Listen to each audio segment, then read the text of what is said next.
Hello everyone, so sorry this video is coming late. I've been chasing a chicken that owes me money. Long story.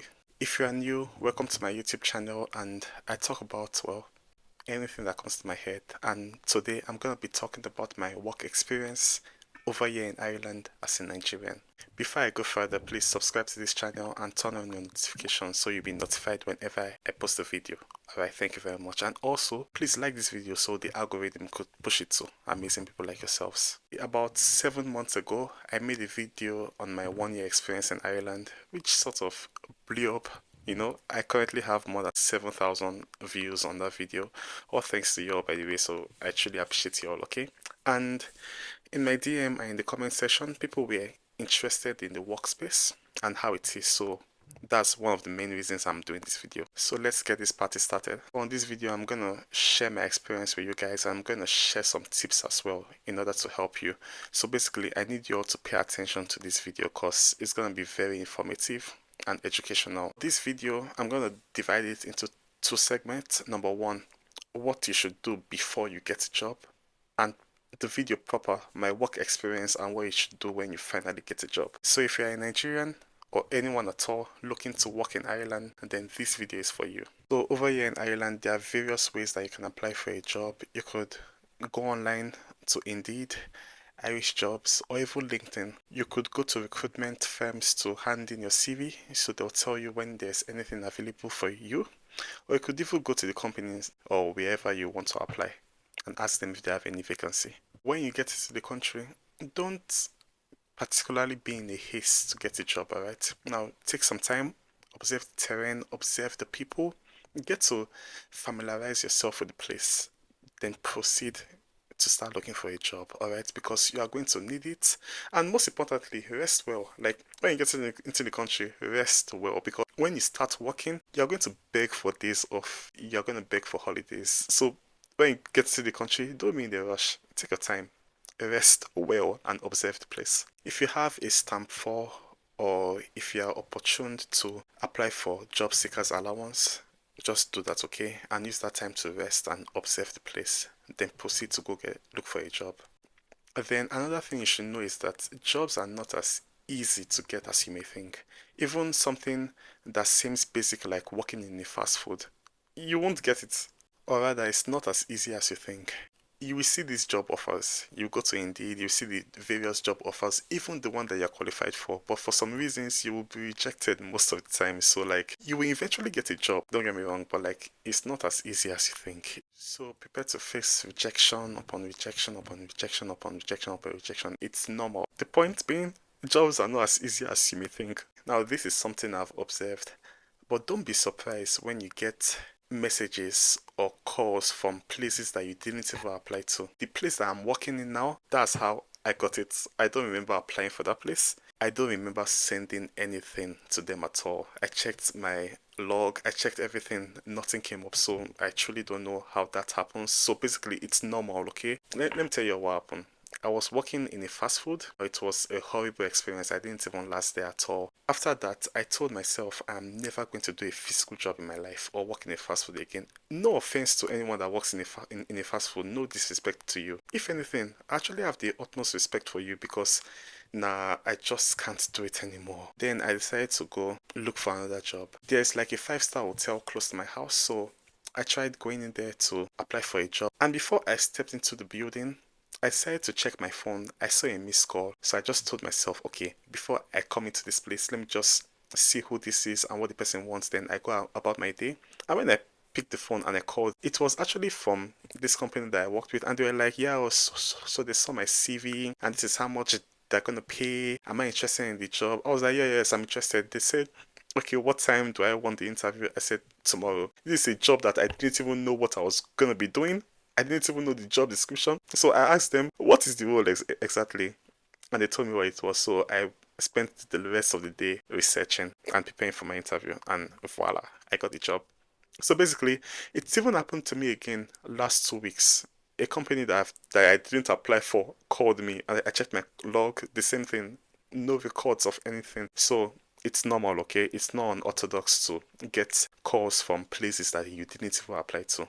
So be prepared for that. Now, after you do all that, let's say you get an interview, you go for an interview, follow up on your interviews. Look, this is very important. If you've not heard anything, call to make sure what's going on. Don't feel that you're disturbing them. If they didn't tell you to stop calling them, don't stop calling them. If they didn't tell you that you're disturbing them, don't think that you're disturbing them. That's your work. So always call to make sure, like always get an update to see how far you're going. Okay, even if it's a rejection, at least just know where you stand. Because what I notice is that some of these companies don't always call back, even if you get a job, they just skip sometimes. Okay, so always learn to follow up on your interviews because you may be surprised that you'll hear something like, "Oh yeah, I've been trying to get in contact with you. Your email was your email address wasn't just going through. Your phone number wasn't just going through." Your so there've been many instances like that. What I'm trying to say is that you need to follow up on your interviews because that's very important. Don't just sit there and assume that they'll get back to you. And now that you've finally gotten a job, let me give you some tips. Number one, take pride in your work. In Nigeria, we often look down on people that do this kind of physical jobs or manual labors, things like cleaners, truck drivers, plumbers, electrician, mechanics. Over here, the reverse is the case. These guys are the hotcakes. Farmers are bloody rich over here. So you see, in Nigeria, most farmers are seen as dirty people, or they just look down on them a type of way. But that's where the money is. Even in Nigeria, I don't know why people have not realized that. But over here, these people take pride in their work. So never be ashamed of your hustle. If you're ever in a place whereby you need to say what you do, do not be ashamed of it. Even if you're working in a fast food, there's nothing wrong working in a fast food. But even if you're working in a fast food, even if you're a cleaner, never be ashamed of it. I was in the bus one day and the lady beside me, we're just talking about jobs, work and everything. She asked me why I work. I told her, asked her what she does. And she said she's a toilet cleaner in the primary school. I was like, oh, that's fine. So you see, like they take pride in their work. Don't be ashamed of your hustle. As a matter of fact, people don't look down on anyone here, regardless of their job. People don't, the way it is in Nigeria. As a matter of fact, there's this cleaner where I work in. This girl is so fine. Like she's so hot that she catches the eyes of almost every guy. Make I no lie, make I no lie, make I no lie. Me included. When I was going to my seat one day, I just passed some guys just admiring her, how beautiful she is. In Nigeria, I'm not sure guys can sit down and admire a cleaner that is beautiful. It's something that they want to keep to themselves. But over here, people don't care. That's the point. Never be ashamed of your hustle. You know the funny thing that every possibility that cleaner is any more than them. Because over here, the minimum wage is the minimum wage. You working behind the desk or a computer and someone cleaning, you and that person earn the same thing. 9 out of 10 times, don't be surprised if that cleaner even earns more than you, even if it's just by 50 cents. In the end, it's something. So don't look down on anyone. Now, you see how guys are admiring the beauty of a cleaner, yeah? In Nigeria, tell your mom that you want to get married to a cleaner or a maid. That's what should we say? Run, no. Second point, these people are overly professional. Don't get me wrong, I get it. I know the whole essence of coming to work is to work and not to play. In Nigeria, the three places that I worked in, I loved going to work, not necessarily because I had a passion or love for the work, but because I looked forward to the people at work. So me doing it like that, I had fun while I worked. I was more productive and time went faster. Over here, a fun workspace is not something that you see quite often at all, like the way I've seen it in Nigeria. And it can be quite exhausting because I love to have fun in whatever I'm doing. I love to see the fun in whatever I'm doing. If I don't, I get tired of that thing faster and I just want to go home. And I won't even be as productive. As a matter of fact, I feel most of them have this mentality that whenever you're at work, you're supposed to be 100% serious. But like, yeah, seriousness is needed at work, but so is fun, laughter, and other things. July, we had this summer hangout in my office. I noticed that people behaved way different than they do. Like, people were more social. To an extent, it seemed kind of creepy. It seemed weird, it seemed strange, and to an extent, it was irritating me really. You see people that at work will just tell you something like, hello, or they'll just raise their hands. In the summer hangout, they'll want to stay and gist with you. And I'm like, so you've been this way all this way. Why are you acting like you don't have fun? Why are you acting all, it was just creepy type of way. And I don't get it. I still haven't understand why it happens that way, but it's just what it is. The hangout went well. It went, perfect. Talked to a lot of people, had conversation, got to really know people. Then the following Monday, when I went to work and I was like, yo, hello, yeah, what's up? For someone that you gisted with a lot during that hangout. You're expecting, oh yeah, how are you? How are you doing? I hope you're fine. Most of them were like, hello.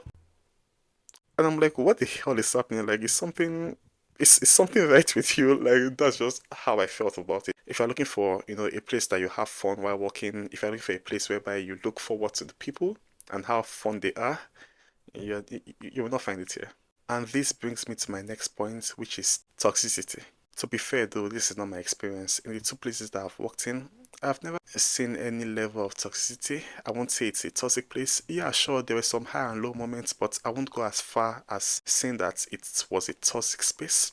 But over here, most of the conversation I've had with people outside my workplace complain of a toxic environment. A toxic workplace over here is way more common than you may think, because the fact I've not seen or I've not been in a toxic workplace does not mean that it does not exist, because almost every conversation I've had with people about work, they always use that word toxic. I really don't know if they're exaggerating or so, but like when they tell me my experience, I'm like, okay, yeah, that's really toxic. So that's something you should know, okay? Your workplace may be toxic. 8 out of 10 times, your workplace will be toxic. Why does it happen that way? I do not know. Just be cautious. Now, speaking of a toxic workplace, the opposite of that brings me to my next point, which is being nice matters. It does. Oh, this is a point that I can't stress enough. And let me tell you something very shocking that you may or may not want to believe. A nice person that knows 70% of the job is more likely to be promoted than a mean person that knows 100% of the job. Don't sleep on this. Don't be mean. Don't be rude to anyone. Just be nice. I'm working as a customer service advisor. My work is to sit and talk to people. That is not easy. That can be mentally draining. It's not an easy job at all. Just couldn't handle it at some point because I stammer. I thought about quitting so many times, so I just decided to voice it out. I wanted to change department. The department I wanted to go in is the back office. That's people that do things behind the scenes. Those people are not on calls. Those people in the office are admired by everyone on calls because it's not easy to get there. So when I wanted to get in there, I told some of my supervisors about it, and I was like, yo, I really want to get in there because I just can't take it anymore. I went to meet the supervisor of the back office. That's the place where I wanted to go in. I introduced myself. I told him, you're so and so, and he said he will see what he can do, and if there's any opportunity, he will let me know. Weeks later, he called me and he was like, there's an opening, are you still interested? I'm like, oh yes, I'm still interested. So as I got into the back office, when he was explaining why he insisted on having me in the back office, almost everything he was saying was the fact that I'm a nice guy. So it was like, I asked around, you're a nice guy, I've seen you, I've observed you, you're a pretty much nice guy, you have a good vibe, blah blah. It was just him, nice guy, nice guy, nice guy. It's like the fact I could do the work didn't even matter to him. Of course it will matter, but the fact that he kept on hammering on the fact that I'm a nice person, that should tell you a lot. They appreciate nice people in the workplace. I'm not telling you to do eye service. I'm not advising you to do eye service. I'm not advising you to be fake. Just be polite and wear a warm smile and you'll be just fine. The fact that they appreciate nice people over here, it kind of makes me believe that truly, most of the time, the workplace is toxic over here because the way these people appreciate nice people in the workplace, it's not normal. In Nigeria, no one really cares if you're a nice person. Just get the job done and you be promoted or you be given your flowers or whatever. But over here, being nice truly matters. My other point, do enough to get by.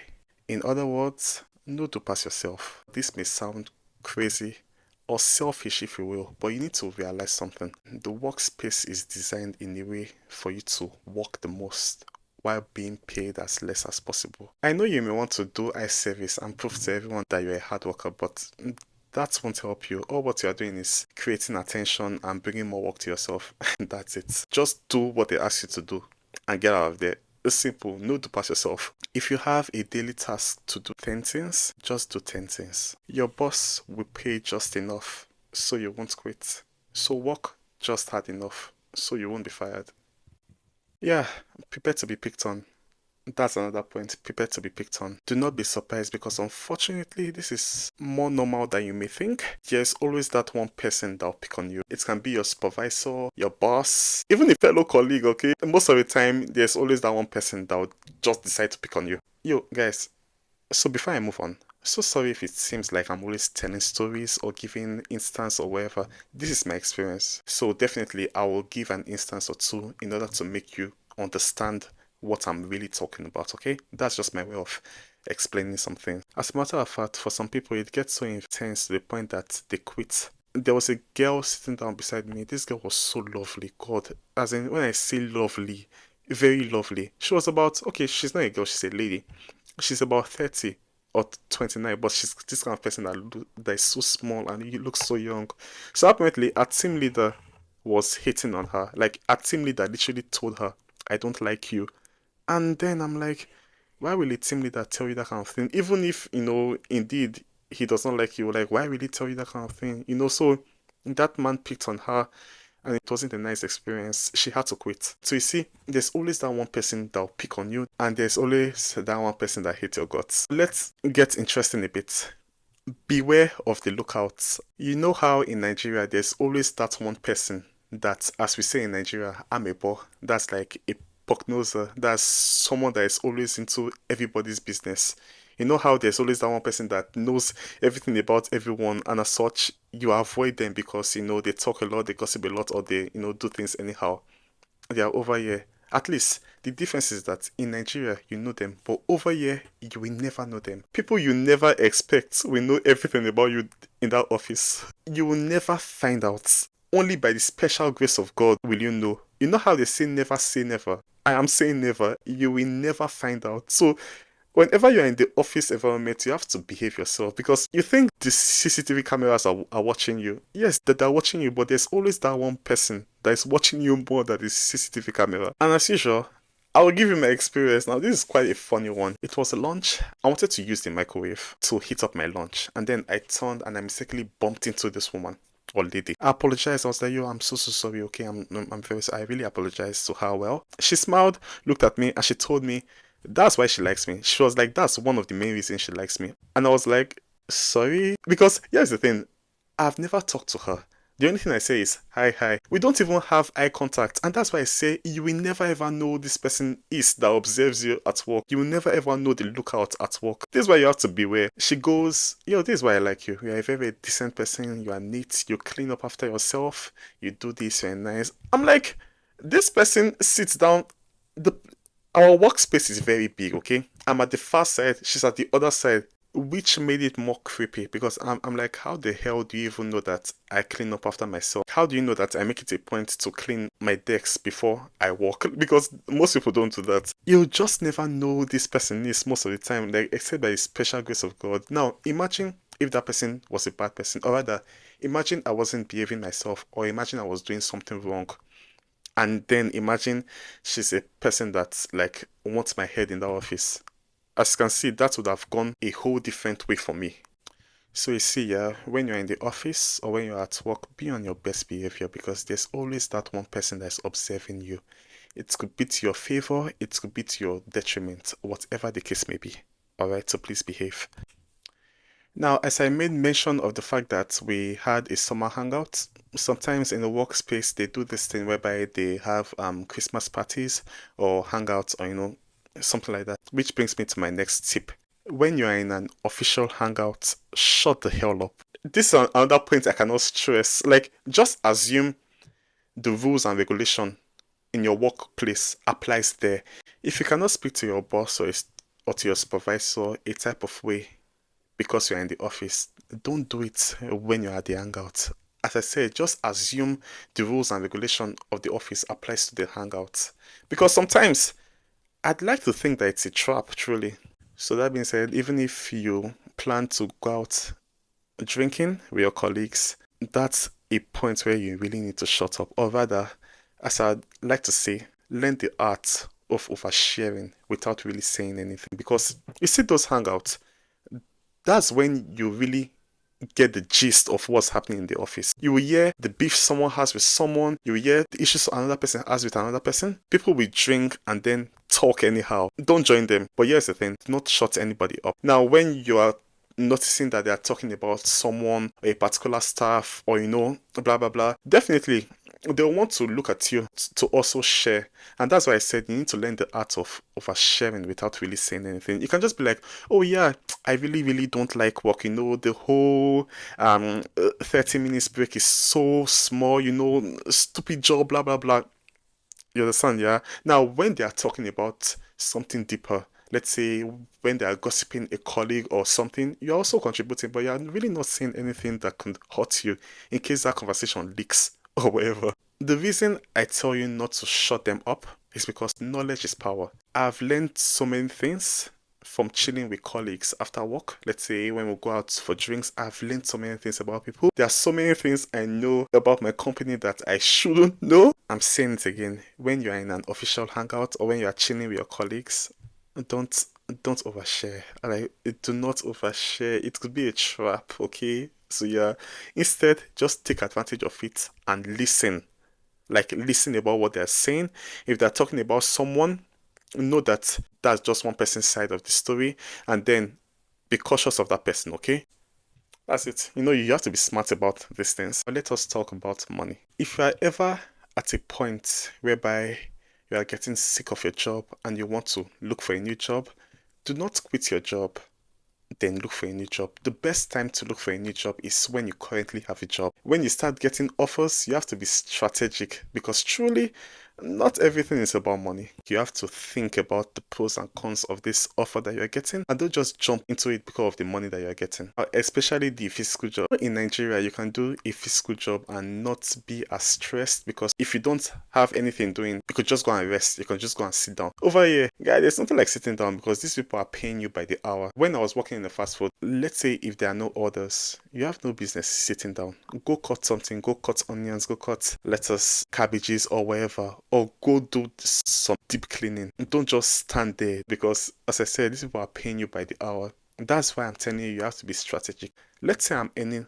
10 euro per hour. I'm not earning 10 euro per hour. No one earns that over here. But let's say I'm earning 10 euro per hour. If I should get a job offer that will pay me 12 euro per hour, but it's a physical job and it's a job that is not hybrid, you see, yeah, like, it won't make any sense for me to leave this job and go do that job. Because as I said, the physical jobs are awfully physical demanding. If you can't do it, don't just go into it at all. Having a hybrid job is a flex. If you're throwing that away for something, it better be worth it. I'm speaking of salaries, cash, money, or whatever. Something I like over here is the fact that they have a Fluent pay system. I really hate to compare, because I always love to be Nigerian. I'm always Nigerian. You must have heard that in Nigeria, it's quite common for people to be owed their salaries. I know of a company that they were owing them for almost a year. So as you can see, yeah, like, just imagine you working for up to a year without nothing. So you see, yeah, it's quite common in a place like Nigeria, but over here, I've not heard of it happen.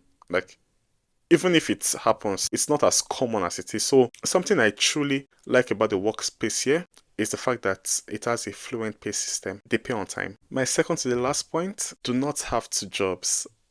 Do not have two jobs. God, look, take this advice. Don't have two jobs. Here's the thing, okay? It's in this place I learned the fact that money could be an illusion. You will see the money everywhere except in your bank account. Because the tax that comes with having two jobs, oh God, no, no, no. It can be so crazy. When you have two jobs, okay, the amount that you pay in tax will be almost everything you earned from that second job, which makes you think about it. What's the use, really? What I advise you to do, instead of having two jobs, get a job that is flexible and that you can take extra shifts in. Let me put you guys on game. Okay, I'm not putting you on game because I won't give you a bad advice. I've heard tales. I've not seen it being done, but I've just heard tales about people getting cash in hand jobs because they want to avoid tax. As I said, I've not seen it being done. I don't know if it exists, but I've heard tales. You understand, yeah? So, you understand, yeah? You understand? Alright.